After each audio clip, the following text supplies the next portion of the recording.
Now, I am absolutely convinced that the main source of hatred in the world is religion and organized religion.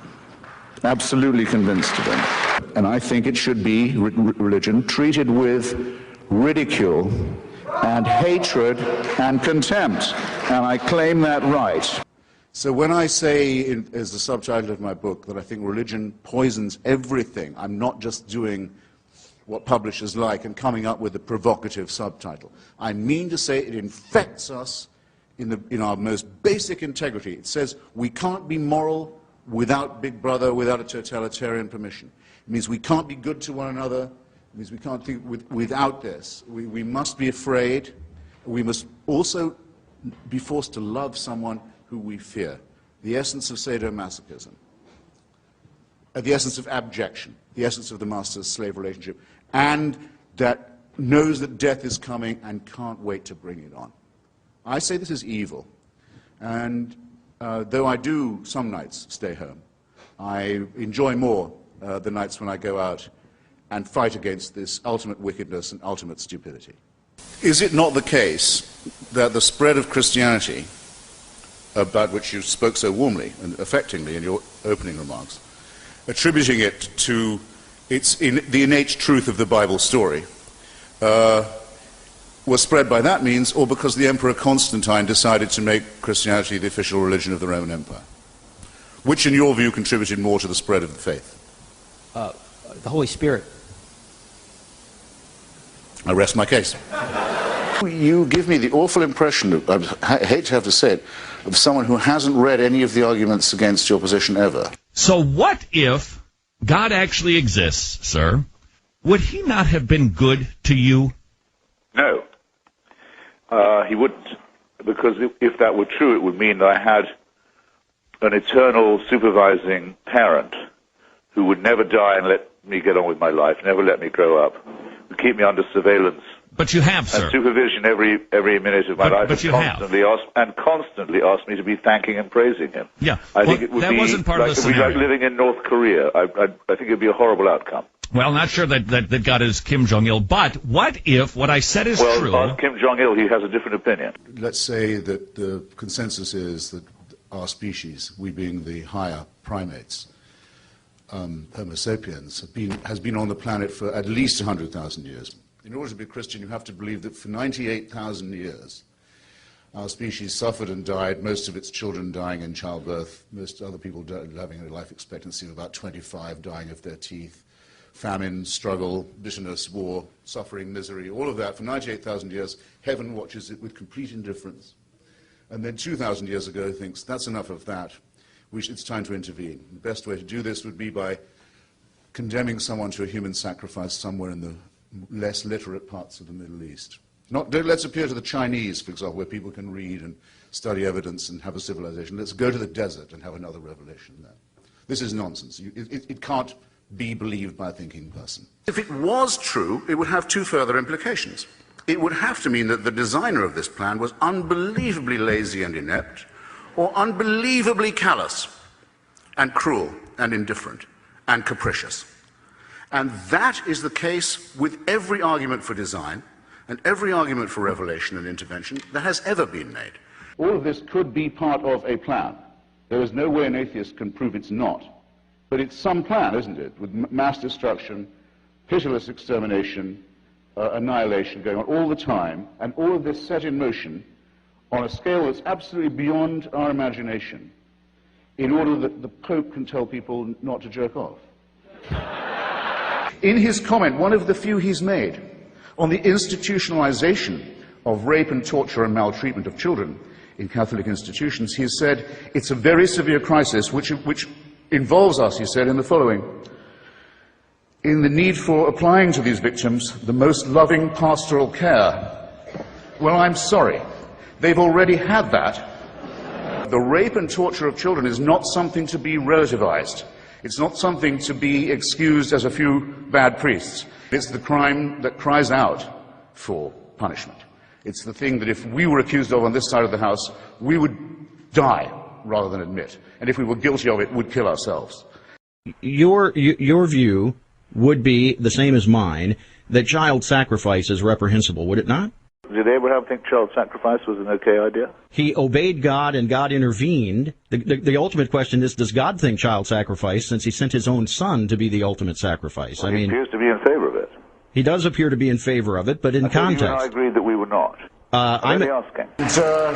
Not scorning the three delightful children who result, who are everything to me and who are my only chance of even a glimpse of a second life, let alone an immortal one. And I'll tell you something, if I was told to sacrifice them to prove my devotion to God, if I was told to do what all monotheists are told to do, and admire the man who said, yes, I'll gut my kid to show my love of God, I'd say, no, fuck you. What about Fräulein Freisel in Austria, whose father, unwilling to get out of the way, kept her in a dungeon where she didn't see daylight for 24 years, and came down most nights to rape and to sodomize her, often in front of the children who were the victims of the previous attacks and offenses. Imagine how she must have begged him. Imagine how she must have pleaded. Imagine for how long. Imagine how she must have prayed every day, how she must have beseeched heaven. Imagine, for 24 years, and no answer at all. Nothing. Nothing. Now, you say that's all right that she went through that, because she'll get a better deal in another life? I have to ask you, if you can be morally or ethically serious and postulate such a question. No, that had to happen, and heaven did watch it with indifference, because it knows that score will later on be settled. So it was well worth her going through it. She'll have a better time next time. I don't see how you can look anyone in the face, or live with yourself, and say anything so hideously, wickedly immoral as that, or even imply it. There, that's my answer. Do you believe that God, if he's provided everything for you, has rights on your life? No. Because? Why should he? What gives him this right? Because he owns you. He's created everything for you. He's kept you alive. I don't want to be owned. I don't want to be owned, and I don't recognize anyone's right to own me. So ownership is a bad thing? Of people, yes. Oh, okay. It's been widely considered. I mean, I know the Bible does call for slavery, as it calls for genocide, but that doesn't make it right. It is a horrible idea that there is somebody who owns us, who makes us, who supervises us, waking and sleeping, who knows our thoughts, who can convict us of thought crime, just for what we think, who can judge us while we sleep for things that might occur to us in our dreams, who can create us sick, as apparently we are, and then order us on pain of eternal torture to be well again. To demand this, to wish this to be true, is to wish to live as an abject slave. You've made the worst concession already. You've already said you're a slave. So, well, absolutely. After that, mere obedience to orders is a small offense. I readily admit that I'm a slave. I'm a slave of the Lord Jesus Christ. I'm glad of your chains. Yeah, well... it's absolutely fine for you, but you must leave me out of it. I don't want to be told that I have to obey these laws too, or that my children have to be taught this in school, or that laws have to be written to gratify the bizarre beliefs of a cult like yours. Well, but... That's the thing I would need you to understand. You're quite Sure. happy to believe this. Why can't you keep it to yourself? Why can't you keep your atheism to yourself?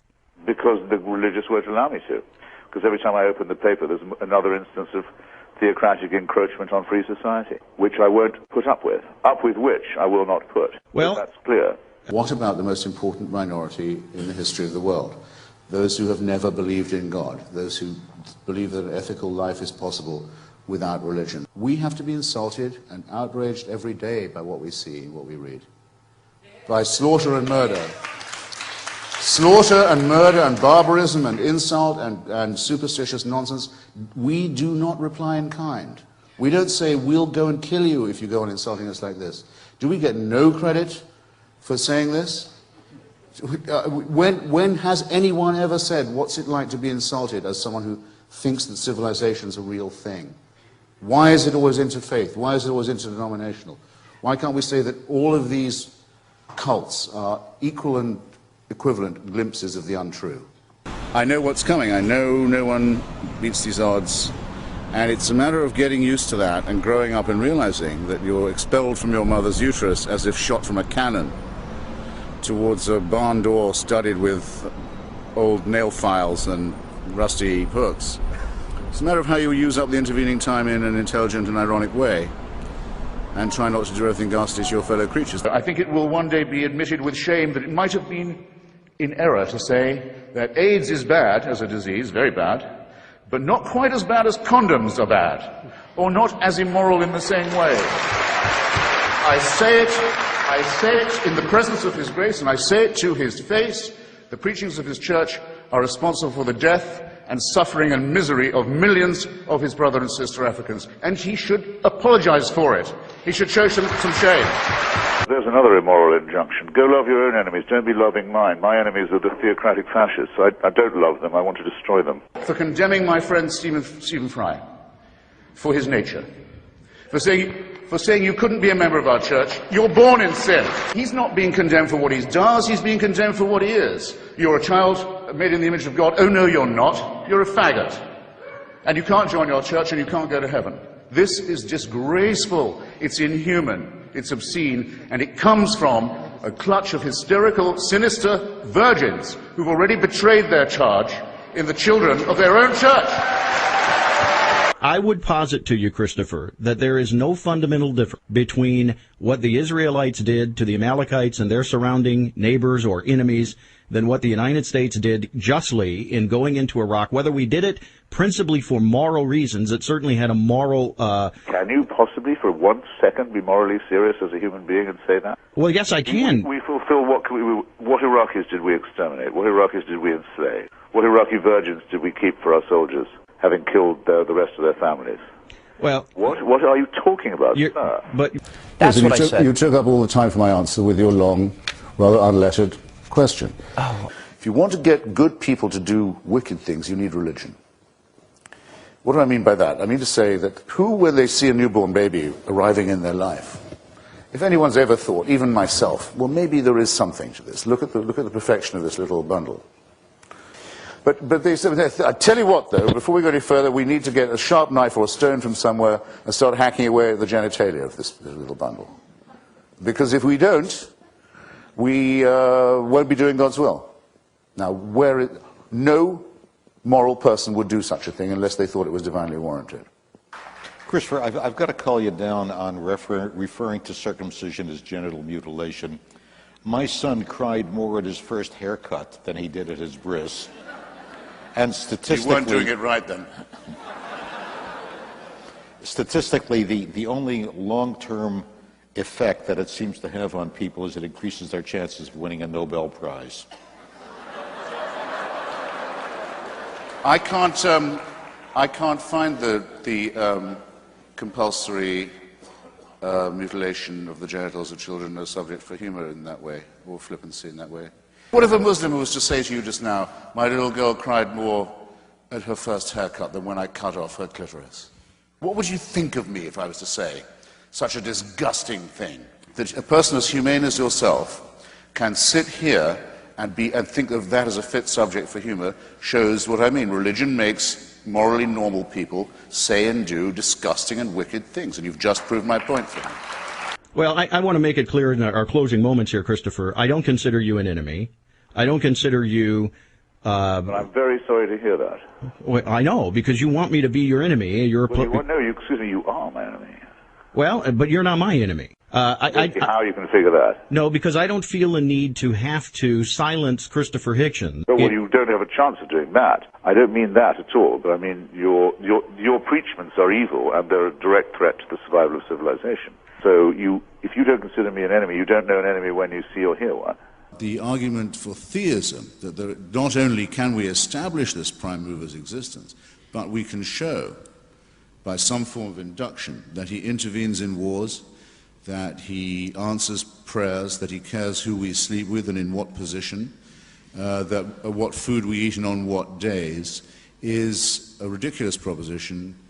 It's a claim to a truth that no primate can claim to make. Primates who claim to know it should be distrusted. Great damage has been done and continues to be done by such people and by such ideas. You're better off thinking for yourself and taking all the risks, and I might add, all the pleasures that will come from that. The most overrated of the virtues is faith. The metaphysical claims of religion are untrue. Thank you.